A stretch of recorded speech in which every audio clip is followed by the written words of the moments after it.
ഇന്ത്യയുടെ പ്രഥമ പ്രധാനമന്ത്രി ജവഹർലാൽ നെഹ്റുവിന്റെ ചരമവാർഷിക ദിനമാണ് ഇന്ന്. മതനിരപേക്ഷവും ജനാധിപത്യപരവുമായ ഇന്ത്യയുടെ പിറവിക്ക് നെഹ്റുവിന്റെ കാഴ്ചപ്പാടുകൾ നൽകിയ സ്വാധീനം വിലമതിക്കാനാവാത്തതാണ്.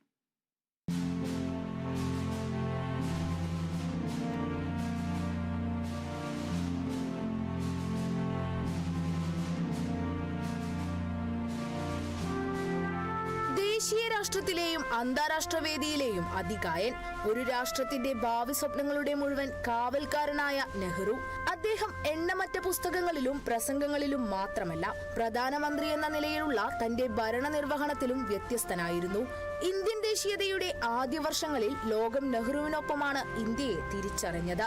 ആധുനിക ഇന്ത്യയെ രൂപപ്പെടുത്തിയതും വളർത്തിയതും നെഹ്റുവിന്റെ ദർശനങ്ങളും നയങ്ങളുമായിരുന്നു.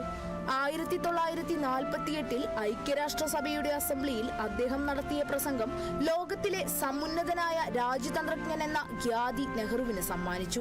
വ്യത്യസ്ത മതങ്ങളും ഭാഷകളും സംസ്കാരങ്ങളുമുള്ള ഒരു രാജ്യത്ത് വർഗീയതയുടെ വിഷം കലർത്താതെ ജനതയുടെ ആവശ്യങ്ങൾ നിറവേറ്റുന്നതിലാണ് മുൻഗണന നൽകേണ്ടതെന്ന് വിശ്വസിച്ച പ്രധാനമന്ത്രിയായിരുന്നു അദ്ദേഹം.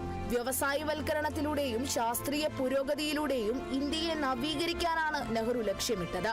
പഞ്ചവത്സര പദ്ധതികളിലൂടെ രാജ്യത്തെ വികസനം ത്വരിതപ്പെടുത്തി. ഇന്ത്യൻ ഇൻസ്റ്റിറ്റ്യൂട്ട് ഓഫ് ടെക്നോളജി പോലുള്ള വിദ്യാഭ്യാസ സ്ഥാപനങ്ങളും നിരവധി ഗവേഷണ ലബോറട്ടറികളും സ്ഥാപിക്കപ്പെട്ടു.